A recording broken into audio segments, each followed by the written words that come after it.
ये आकाशवाणी का कोटपुतली केंद्र है, FM बैंड 101.9 मेगाहर्ट्ज पर।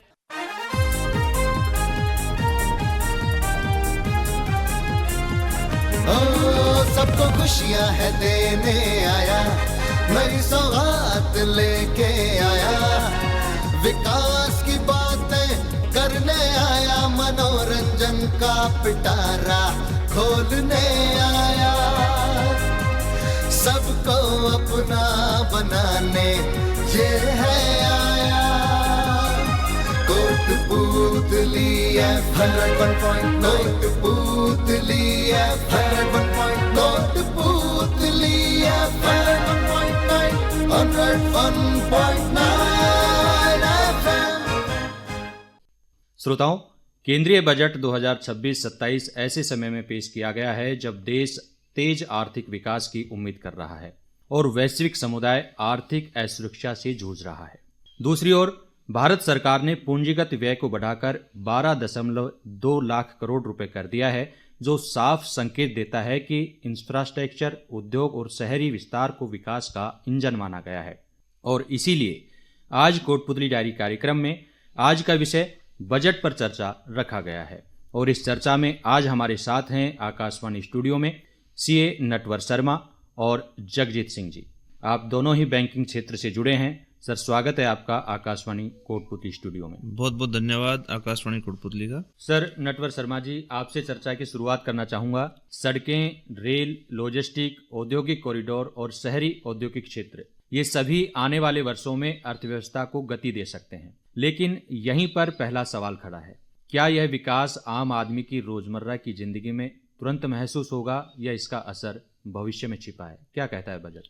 बजट ये कहता है कि भारत सरकार का जो विजन है वो 2047 तक विकसित भारत बनाने का लक्ष्य लेके चल रहे हैं। तो ये बजट जो है लाया गया है लॉन्ग टर्म विजन के लिए लेके आया गया है। वर्तमान को ध्यान में कम रखा गया है, भविष्य को ध्यान में ज्यादा रखा गया है। जितना ज्यादा इंफ्रास्ट्रक्चर बढ़ेगा, रोड सड़कें बनेंगी, रेलवे नेटवर्क बनेगा, लॉजिस्टिक हब बनेंगी, उतने ज्यादा देश का डेवलपमेंट होगा। 2047 तक विकसित भारत बनाने के लिए हमें इंफ्रास्ट्रक्चर पे खर्चा बढ़ाना पड़ेगा और इसी वजह से सरकार ने इस साल भी तकरीबन 12 लाख करोड़ रुपए का इन्वेस्टमेंट का टारगेट वहां का रखा है। बिल्कुल, जिस तरह का आपने बताया कि 12 लाख करोड़ रुपए का करीब टारगेट रखा है और भविष्य को देखते हुए ये बजट बनाया गया है, तो सबसे पहले हम बजट के उस हिस्से पर चर्चा करना चाहेंगे जिसका हमारे श्रोता भी इंतजार कर रहे हैं कि इस बजट में जो न्यू टैक्स स्लैब है वो क्या रखा गया है, उसको किस तरह से निर्धारित किया गया है। देखिए, इस बार टैक्स स्लैब में किसी प्रकार का परिवर्तन नहीं है, क्योंकि पिछली बार इन्होंने एक बड़ी रिलीफ दे दी थी 12 लाख रुपए तक के टैक्स की छूट की। तो इस बार लोगों की ऐसी उम्मीदें भी नहीं थी कि हमें कोई छूट मिलने वाली है या नहीं मिलने वाली है। तो जो पुरानी टैक्स स्लैब या नई टैक्स स्लैब, उन दोनों में किसी प्रकार का परिवर्तन नहीं किया गया है। अगर आप बिजनेस क्लास हैं तो 12 लाख रुपए तक, और अगर आप सैलरी क्लास हैं तो 12,75,000 रुपए तक की टैक्स छूट आपकी मेंटेन है नई स्कीम के अंदर। पुराने स्कीम के अंदर पहले की तरह ही है, लेकिन मेजोरिटी लोग 95-96% लोग अब नई स्कीम में कन्वर्ट हो चुके हैं। लेकिन जो हमारा ITR फिल करने का जो तरीका है, ITR जो फॉर्म है, उसमें किसी तरह का कोई बदलाव है? हाँ, ITR फॉर्म में बदलाव किए हैं इन्होंने। ITR फॉर्म में तारीख भी चेंज कर दी है। वैसे पहले नॉर्मली 31 जुलाई सभी के लिए लास्ट डेट होती थी, इस बार इन्होंने इसका बाइफरकेशन कर दिया। जो सैलरी क्लास हैं उनके लिए 31 जुलाई रहेगा, और जो नॉन सैलरी क्लास हैं, जिन नॉन ऑडिटेड फर्में हैं, उनके लिए 31 अगस्त भी किया गया है, और बच्चों के लिए फिर दिसंबर, जो भी टैक्स ऑडिट की डेट रहती है। और ये करने का कारण ये है कि जो सरकारी सिस्टम है, यानी जो पोर्टल है, वो कोलैप्स हो जाता था लास्ट डेट के अंदर। उसको बचाने के लिए इन्होंने एक सेग्रीगेशन किया है ताकि टैक्स कंप्लायंस इजीली पूरी की जा सके। तो इसमें टैक्स पेयर को कितना लाभ है? टैक्स पेयर को ऐसा कोई लाभ नहीं है, लेकिन उसको जो लेट फीस पेनल्टी लगती थी ना रिटर्न नहीं भरने की वजह से, उसकी छूट मिल जाएगी। कुछ फॉर्म को सरलीकरण कर दिया गया है। ज्यादातर फॉर्म में प्री फिल इन्फॉर्मेशन आ रही है। आपने जो भी बैंकिंग के काम किए हैं, आपका FD का इंटरेस्ट, सेविंग का इंटरेस्ट, वो प्री फिल आ रहा है। इवन दो आगे वाले टाइम पे सैलरी भी आपकी प्री फिल आएंगी, तो आपको केवल अपना डाटा चेक करना है और उसमें कुछ एडिशन करना है तो वो एडिशन कीजिए और रिटर्न भर दीजिए। यानी उसको एकदम सिंपल सरल फॉर्म है। सैलरी का बहुत सरल फॉर्म। कोशिश है कि आप टैक्स प्रिपरेशन के पास ना जाएं, आप स्वयं अपना काम कर सके। बिल्कुल सर। अब मैं बजट के दूसरे हिस्से की बात करूं। बजट का दूसरा बड़ा स्तंभ आत्मनिर्भरता और नई अर्थव्यवस्था है। Semiconductor, biopharma, artificial intelligence, textile, container निर्माण और रणनीतिक खनिजों में निवेश को भारत को वैश्विक आपूर्ति श्रृंखला में मजबूत स्थान दिला सकता है और रखता भी है। यह सोच भारत को केवल एक उपभोक्ता नहीं बल्कि निर्माता बनने की दिशा में है। तो क्या जो हमारे छोटे किसान हैं, मजदूर हैं और निम्न आय वर्ग के जो खुद को भागीदार मान पाते हैं, वो कितना भागीदार मान पाएंगे? क्या मानते हैं कि उनकी भूमिका कैसी रहेगी? जगजीत जी। इसमें मुर्गी पालन है, डेयरी है, फिशरिंग है, इनमें ज़्यादा से ज़्यादा इनको जो जितने भी कॉलेजेस वगैरह खोले जाएंगे हर ज़िले के अंदर, और हस्बेंड्री जो एनिमल हस्बेंड्री के कॉलेज खोले जाएंगे, और इनके जो विकास के लिए इनको नई नई योजना क्रियान्वित करके और उनका डेवलपमेंट किया जाएगा। अगर हम बात करें किसानों से संबंधित ही, जैसे मुर्गी पालन का उन्होंने दिया कि इसमें एक नए क्षेत्र को जोड़ते हुए और कुछ नई तकनीक जोड़ते हुए उनके लिए कुछ नया बदलाव करेंगे, तो किस तरह का बदलाव है और किस तरह से लाभ होगा इस सेक्टर में? हर जिले के अंदर एक लैब खोला जाएगा, उसमें इनके बारे में सारी चीज़ें इनको बताई जाएंगी, वे किस तरीके से अधिक प्रोडक्शन किस कारण से हो सकता है और कैसे हो सकता है। एक दूसरा, जैसे कि आयुर्वेद भी हम कहें कि ग्रामीण क्षेत्र से जुड़ा हुआ है और उसके लिए भी काफी कुछ कहा गया है बजट में। आयुर्वेद के मामले में 3 गुना बढ़ाया गया है इनमें, और आयुर्वेद की कॉलेजेस वगैरह अधिक से अधिक खोली जाएं, और जो ज़्यादा गाँव में भी इसका हॉस्पिटल्स वगैरह खोले जाएं, आयुर्वेदिक चिकित्सालय खोले जाएं और उनका डेवलपमेंट किया जाए। तो श्रोताओं, सरकार ने इस बजट को न केवल किसान बल्कि युवा केंद्रित भी बताया है। शिक्षा से रोजगार को जोड़ने, कौशल विकास, सेवा क्षेत्र और स्वास्थ्य सेवाओं के साथ साथ एनिमेशन, गेमिंग जैसे नए क्षेत्रों में भी अवसर की बात कही गई है। और निसंदेह यह भविष्य की जरूरतों को समझने वाला बजट है। और जब हमारी वित्त मंत्री निर्मला सीतारमण बजट भाषण कर रही थी, उस समय भी हमारा युवा इस बजट को उम्मीद के साथ देख रहा होगा। तो आज का जो युवा है, जो तत्काल नौकरी चाहता है, इस बजट से कितना संतुष्ट है? सर, क्या कहना चाहेंगे सीए नेटवर्क? सरकार का जो फोकस है नौकरी से ज्यादा रोजगार के ऊपर है। सरकार रोजगार देने की कोशिश कर रही है एमएसएमई के माध्यम से, स्किल डेवलपमेंट के माध्यम से, एआई के माध्यम से। आपने पिछले साल भर से देखा होगा, एआई के लिए सरकार बहुत ज्यादा कोशिश कर रही है, डेटा सेंटर के लिए बहुत ज्यादा कोशिश कर रही है। इस साल बजट में जैसे बड़ा अनाउंसमेंट हुआ कि डेटा सेंटर कंपनी, अगर कोई फॉरेन कंपनी भारत में डेटा सेंटर खोलती है, 2047 तक की उनको टैक्स रिलीफ दे दी गई है। साथ में एआई से जुड़े हुए इंसेंटिव पैकेज का अनाउंसमेंट किया गया है। प्लस में एमएसएमई के लिए सरकार फुल फोकस है, क्योंकि भारत में रोजगार का जो 90% सेंटर है वो एमएसएमई के द्वारा होता है। एमएसएमई के लिए एक तो स्कीम लेके आए हैं कि रोजगार मित्र के नाम से, कि ऐसे स्किल कोर्स लेके आए जाए ताकि वो जो एमएसएमई को जो टेक्निकल हेल्प चाहिए, उसके लिए सीएस इंस्टीट्यूट को आईसीएमए को बोला गया है कि आप अलग से कोर्स तैयार कीजिए ताकि वो रोजगार के मित्र तैयार कर सके, इन एमएसएमई की हेल्प कर सके। सरकार का फोकस है, चाहे आप मुद्रा के माध्यम से देख लीजिए, अलग अलग प्रकार के रिप्स स्कीम या अलग अलग प्रकार की जो इंसेंटिव स्कीम है, उनके माध्यम से छोटे रोजगार डेवलप करने पे, ताकि हमारा एक तरीके से एक्सपोर्ट हब बनाया जाए। गांव से गांवों को, चाइना मॉडल एक आप देखोगे तो वहाँ छोटे छोटे सेंटर बने हुए हैं और वहां से चीजें बना के एक्सपोर्ट हो रही हैं। तो सरकार की यही कोशिश है कि लॉन्ग टर्म विजन के साथ में काम किया जाए। बिल्कुल, एमएसएमई क्षेत्र को मजबूत करने के लिए बहुत से उपाय बजट में किए गए हैं। तो ये जो उद्योग हैं हमारे, और यही रोजगार की रीढ़ हैं, तो इनकी मजबूती के लिए कितना मानते हैं कि कितना कारगर होगा ये बजट? सरकार का जो बजट है वो पूरा फोकस ही बिजनेस के ऊपर है, मतलब मेजोरिटी पार्ट जो है उसका बिजनेस पे फोकस है। कैपेक्स बढ़ाने का मतलब क्या होता है? कहने का मतलब है अर्थव्यवस्था हमारी कितनी मजबूत होगी। अर्थव्यवस्था देखिए, आप इस टाइम पे जो कि विदेशों में टर्मोइल चल रहा है, ईरान इराक युद्ध चल रहा है, यूक्रेन चल रहा है, उसके बावजूद भी हमारी जो ग्रोथ रेट है वो 7% से ऊपर बनी हुई है, जबकि आप बाकी देशों से कंपेयर करोगे 3% 4% की ग्रोथ रेट पर टिके हुए हैं। और हम अभी भी इतने टर्मोइल के बाद भी 7% जो ग्रोथ कर रहे हैं, उसका कारण यही है कि सरकार ने पिछले 4-5 सालों से जो काम किया है उसका बेनिफिट अब मिल रहा है। अब जो काम कर रही है उसका आगे बेनिफिट मिलेगा। तो सरकार का विजन बहुत लंबा है, बिजनेस हब बनाने की पूरी कोशिश है। और बिजनेस, एक आज छोटे से छोटा बिजनेस भी अगर डेवलप होता है, उससे 8-10 लोगों को रोजगार मिलता है। मान लो एक दूध की डेयरी भी खुली है, उससे भी 10 लोगों को रोजगार प्राप्त होता है। तो सरकार की कोशिश है कि उनको इंसेंटिवाइज किया जाए। जैसे पीएफईएसआई है, पीएफईएसआई में पहले इस साल इन्होंने एक नया अमेंडमेंट किया है कि अगर कोई व्यक्ति एम्प्लॉयर जो पीएफईएसआई काटता है, 15 तारीख से लेट हो जाता है उसका डिपॉजिट होना, तो उसको बेनिफिट नहीं मिलता था। सरकार ने अब घोषणा की है कि आप रिटर्न भरने से पहले तक सारे PF से जमा कर दीजिए, टोटल बेनिफिट मिल जाएंगे। इस तरीके के सरकार के प्रयास है, छोटे छोटे प्रयास जो किए गए हैं। बिल्कुल, आम आदमी को काफ़ी राहत दी गई है। तो सर बात करें, जैसे कि आपने बताया नटवर जी ने कि वैश्विक समुदाय में काफ़ी अस्थिरता इस समय चल रही है और उसके बीच में हमारा जो बजट है वो आर्थिक उम्मीदों पर को लेकर के है, भविष्य की उम्मीदों पर खरा उतरता है। तो आम आदमी को आप कहाँ देखते हैं जगजीत जी की जो हमारे मध्यम वर्ग है, वेतनभोगी वर्ग है, उसके लिए बजट कितना फायदेमंद है, कितना कारगर है? नहीं, वो तो वेतनभोगी तो पहले से ही इसमें सुविधाएं पूरी दे रखी थी। अब जो आत्मनिर्भर लोग जो खुद अपना सेल्फ काम करेंगे, इनका मेन मकसद यही है कि भाई बिजनेस से अपना इनकम जनरेट करें, एक नौकरी की तरफ भी ज़्यादा भागने वाली स्थिति ना रहे और अधिक से अधिक लोग अपने बिजनेस को स्टार्ट करें। सेल्फ बिजनेस करेंगे, उससे अधिक से अधिक विकास होगा। लेकिन जैसा कि लोग कह रहे हैं कि किसानों की आय, MSP और जो कृषि के जो दूसरे जो सुधार हैं उसके ऊपर अपेक्षाकृत कुछ कम दिया गया है इस बजट पर, ऐसा लगता है आपको कि कुछ? नहीं, ऐसी बात तो नहीं है। उसमें कोई इन्होंने पानी के लिए भी विशेष सुविधा प्रोवाइड की है, नदियों को जोड़ने का जो किया है, इन्होंने रिवर्स प्लांट उनका किया है, तो ये सारी चीजें हो रही हैं इसमें। यानी हम ये कह सकते हैं कि इस बजट में ग्रामीण भारत को केंद्र में रखा गया है। हाँ, केंद्र में रखा गया। बिल्कुल। अब मैं आना चाहूँगा ये नटवर जी की तरफ।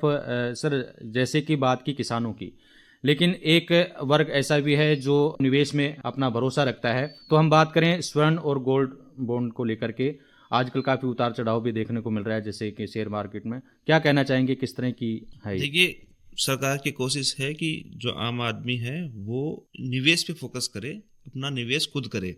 उसके लिए म्यूचुअल फंड लेके आए गए हैं। SIP का जो टर्म है बहुत यूज होता है। इस तरीके से गोल्ड बॉन्ड लेके आए गए थे। गोल्ड बॉन्ड में एक चेंज किया है इन्होंने कि गोल्ड बॉन्ड अगर आपने डायरेक्ट खरीदे हैं, यानी बैंकों से या RBI से स्वयं लिए हैं, तो भी आपको टैक्स बेनिफिट मिलेगा। गोल्ड बॉन्ड में जो भी इनकम होगी 2.5% इंटरेस्ट रेट मिलती है, प्लस में गोल्ड का एप्रिसिएशन, जिस रेट पे आपको गोल्ड अलॉट हुआ है आज की रेट पे, वो एप्रिसिएशन भी टैक्स फ्री है और उसका इंटरेस्ट भी टैक्स फ्री है। लेकिन उसकी कंडीशन लगा दी उन्होंने, आपने इनिशियली या डायरेक्ट बैंक से या RBI से खरीदा हो। अगर आपने वैसे खरीदा है तो फिर आप 12.5% का टैक्स पे करना पड़ेगा आपको। म्यूचुअल फंड पे और इक्विटी पे दोनों पे 12.5% का टैक्स है। शॉर्ट टर्म में 20% है और लॉन्ग टर्म में 12.5% है। प्लस में 1.25 लाख 1.2 लाख रुपीज की आपको इनिशियली छूट मिल जाएगी। जैसे कि शेयर मार्केट पे आपने कहा कि युवा फोकस कर रहे हैं और SIP में इनमें इंटरेस्ट दिखा रहे हैं, तो इनसे जो ना कोई नौकरी कर रहे हैं, ना किसी उससे जुड़े हुए हैं, व्यवसाय से जुड़े हुए हैं, लेकिन निवेश में, बचत में वो विश्वास रखते हैं, उनके लिए भी ये बजट कुछ निर्धारित करता है? इसमें बहुत अच्छा काम किया है इन्होंने। भारत के अंदर जो इन्वेस्टर हैं, यानी जो शेयर मार्केट में पैसा लगाते हैं, उनमें जो फ्यूचर और ऑप्शन का काम करते हैं, यानी सट्टेबाजी की प्रक्रिया में जो लोग शामिल होते हैं, उनमें से 90 से 92% लोग लॉस करते हैं। इसी वजह से सरकार ने, आपने देखा होगा बजट के दिन मार्केट गिर गया था। उसका कारण क्या था कि STT, सिक्योरिटी ट्रांजैक्शन टैक्स को इन्होंने मल्टीफोल्ड 150% से लेकर 200% तक बढ़ा दिया। उसका कारण क्या है कि सट्टेबाजी की प्रक्रिया जितनी कम होगी उतना ही लोगों को लॉस होगा। सरकार ये चाहती है कि लोग डायरेक्ट शेयरों में निवेश करें बजाय सट्टेबाजी की प्रक्रिया से। उसको रोकने के लिए, ताकि आम पब्लिक को, सरकारी डाटा जो NSE का डाटा है वो ये कहता है कि 90% से ज़्यादा लोग अपना पैसा खो रहे हैं सट्टेबाजी प्रक्रिया में। इस वजह से सरकार ने इसमें बदलाव किया है और ये बदलाव स्वागत योग्य है, इसमें कोई गलत चीज़ नहीं है। अभी जैसे कि बात करें जगजीत जी, तो क्या कहेंगे कि जैसे महिलाओं के लिए, जैसे अभी अब किसानों की बात की हमने, महिलाओं के लिए क्या कुछ रखा गया है बजट में? उनकी उम्मीदों पर खरा है? किचन को, रसोई को पूरी तरह से देख रहा है? महिलाओं के लिए तो ये सारी सुविधाएं जब इस हिसाब से मिलती रहेंगी तो उनको भी बेनिफिट मिलेगा इस चीज़ में। जब एग्रीकल्चर से अपन लिंक करेंगे और उनसे जो उनकी अपनी पोल्ट्री में और डेयरी में विशेषकर महिलाओं का कार्य होता है, डेयरी का जितना भी काम होता है, तो उससे इनकम जनरेट होगी। डेयरी बूथ वगैरह खोलेंगे तो उनको फायदा ही रहेगा। लेकिन जो हमारी सरकार की योजनाएं हैं, जैसे बेटी बचाओ बेटी पढ़ाओ, तो इस दिशा में क्या ये बजट हमारी बेटियों के लिए? हाँ, इसके लिए क्या है कि हर जिले में एक बच्चियों के लिए हॉस्टल खोले जाएंगे और उनमें उनको पूरे सर्वांगीण विकास के लिए सारे कार्य किए जाएंगे। तो किस तरह की व्यवस्था है, थोड़ा सा अगर आप खुल के बताना चाहें? हर जिले में हॉस्टल खोलेंगे ताकि बच्चों की पढ़ाई के लिए उनको कोई दिक्कत नहीं आए, उनकी सेफ्टी के लिए भी कोई दिक्कत नहीं आएगी और वो अपने नए कोर्स और नई पढ़ाई आराम से कर सकेंगे। अभी जैसे इस बार रक्षा बजट में काफी पैसा बढ़ाया है इन्होंने और उन्होंने आत्मनिर्भर किया है अपनी आर्मी को, जिसमें अपन हथियार बाहर से ना खरीद करके खुद ही अपन अपना काम तो करें ही करें, उसके अलावा उसका बाहर भी सप्लाई करें। 7.85 लाख करोड़ रुपए का इन्होंने किया है, तो बहुत अच्छा वो बजट का एक इस दिशा में बहुत महत्वपूर्ण कार्य किया। बिल्कुल, मैन्युफैक्चरिंग पर पूरा ध्यान रखा गया है, ना केवल आंतरिक रूप से बल्कि बाहरी रूप से भी हम मजबूत हों। तो इसमें स्किल डेवलपमेंट का भी जिक्र आया था, तो स्किल डेवलपमेंट पर सरकार काफ़ी जोर दे रही है। क्या कहेंगे, खासकर युवाओं से संबंधित ही हम बात करेंगे कि उनको किस तरह से जोड़ने का और उनको आगे बढ़ाने का काम इसमें रखा। हमारा जो देश है वो धीरे धीरे डिजिटल मोड पे जा रहा है। जैसे पेमेंट करने के लिए पहले हम लोग कैश यूज़ करते थे, आजकल सब लोग फ़ोन पे यूज़ करते हैं, ठीक है। और फ़ोन पे का और ये जो डिजिटल ट्रांजेक्शन है, इस वर्ल्ड में हम लोग नंबर 1 हो चुके हैं। ऐसी तरीके से डिजिटल मार्केटिंग जो यूट्यूब है, फेसबुक है या इनसे डिजिटल मार्केटिंग है, उनके लिए सरकार ने अलग से स्कीम इसके अंदर लेके आए हैं ताकि युवा उसके माध्यम से भी अपनी अर्निंग कर सके।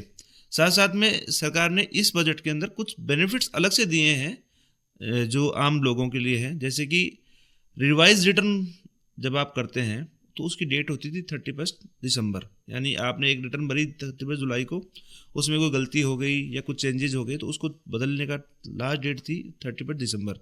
अब उसको बढ़ा के 31 मार्च कर दिया गया है। दूसरा, जो अपने इंटरेस्ट मिलता था MST, जैसे मान लो क्लेम केसेस होते थे, क्लेम केसेस के अंदर जो इंटरेस्ट अवार्ड होता था उसके अंदर 10% TDS कटता था और टैक्स लगता था, तो सरकार ने उसको पूरी तरह टैक्स फ्री कर दिया गया इस बार के लिए।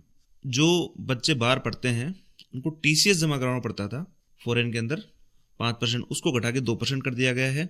दूसरा, जो आयकर के अंदर सजा का जो प्रावधान था, आप कोई गलत काम करते हैं तो सजा का प्रावधान था 7 साल को, उसको घटा के 3 साल किया गया है, 2 से 3 साल के अंदर। तीसरा, NRI का जो मैंने आपको कहा कि प्रॉपर्टी खरीदते हैं यहाँ पे तो उनको अलग से 10 नंबर लेने की आवश्यकता पड़ती है, उसको भी हटा दिया गया है, अब वो डायरेक्ट जमा करा सकते हैं। तीसरा, एक 148 का नोटिस इश्यू हो जाता है, टेक्निकल पॉइंट है, जैसे किसी के पास 148 का नोटिस इश्यू हो चुका, उसके बाद में वो ITR-U अपडेटेड रिटर्न नहीं भर सकता था। अब सरकार ने उसके लिए भी एक ऑप्शन दे दिया है कि आप 10% एडिशनल पे करके ITR-U का अपडेटेड फॉर्म भर सकते हैं। ये कोई अवधि निर्धारित की इसके लिए? इसके लिए कोई अवधि निर्धारित नहीं की है, बस अवधि में ये है कि जो रिवाइज रिटर्न का तारीख है जो 31 दिसंबर होता था उसको बढ़ा के 31 मार्च किया गया है। मतलब ये सारी जो कंप्लायंस की प्रक्रियाएं हैं उनको सरलीकृत किया गया है।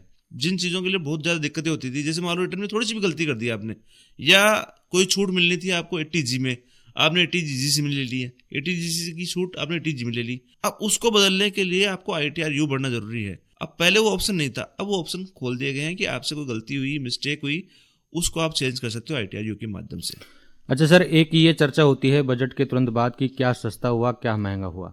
इसमें खास तौर से एक चीज़ पे फोकस किया गया कि विदेश यात्रा को सस्ता किया गया है, और इससे आम आदमी को क्या लाभ है? देखिए सर, सरकार ये चाहती है कि FDI मैक्सिमम आए और हम लोग ग्लोबल विलेज की तरफ बढ़ रहे हैं। और भारत में डॉलर, जैसे आप देखा होगा, डॉलर बढ़ रहा है धीरे धीरे। डॉलर क्यों बढ़ रहा है? क्योंकि FDI उतना नहीं आ रहा। तो सरकार की ये जो कोशिशें है ताकि ज़्यादा से ज़्यादा FDI हमारे देश में आए और लंबे समय तक इन्वेस्ट हो।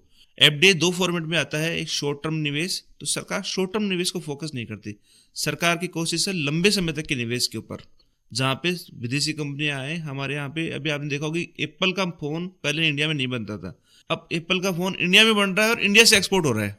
ऐसी कोशिश है सरकार की ताकि फॉरेन की कंपनियां हमारे यहाँ मैन्युफैक्चरिंग करें। जैसे डिफेंस में डिफेंस के इक्विपमेंट्स, मेन डिफेंस के इक्विपमेंट्स अब इंडिया में बन रहे हैं और इंडियन गवर्नमेंट उनको खरीद रही है ताकि हमारी फॉरेन में जो डिपेंडेंसी है वो कम हो।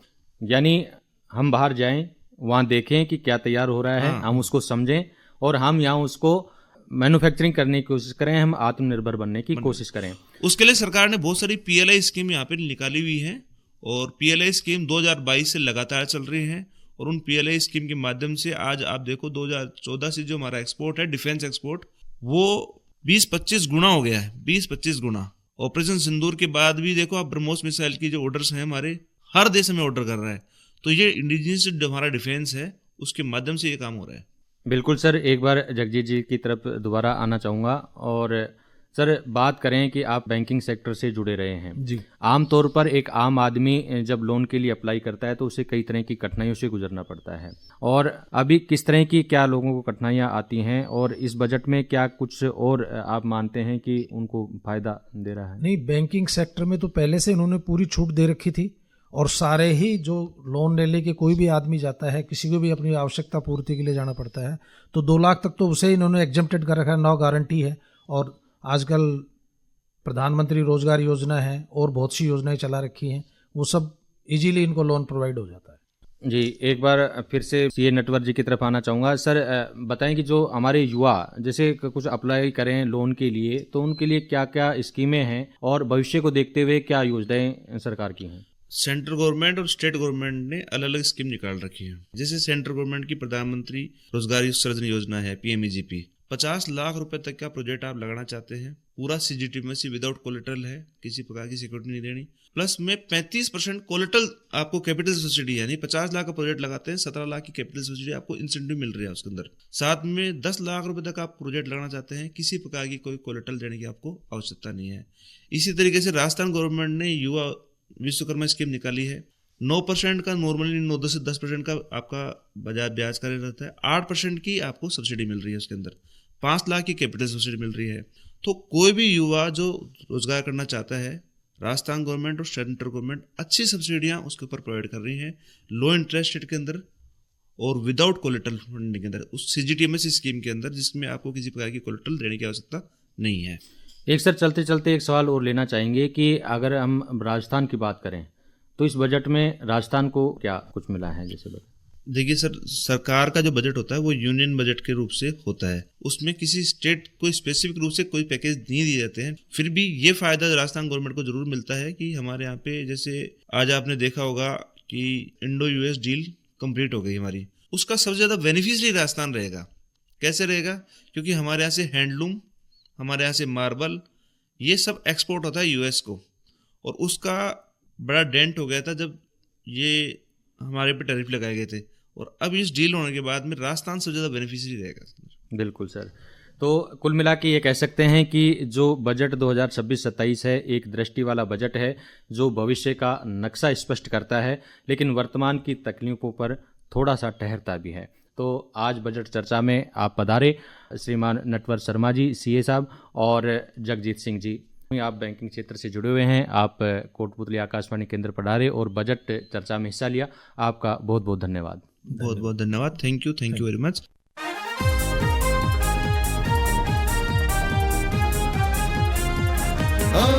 सबको खुशियां है देने आया, नई सौगात लेके आया, विकास की बातें करने आया, मनोरंजन का पिटारा खोलने आया, सबको अपना बनाने ये है आया।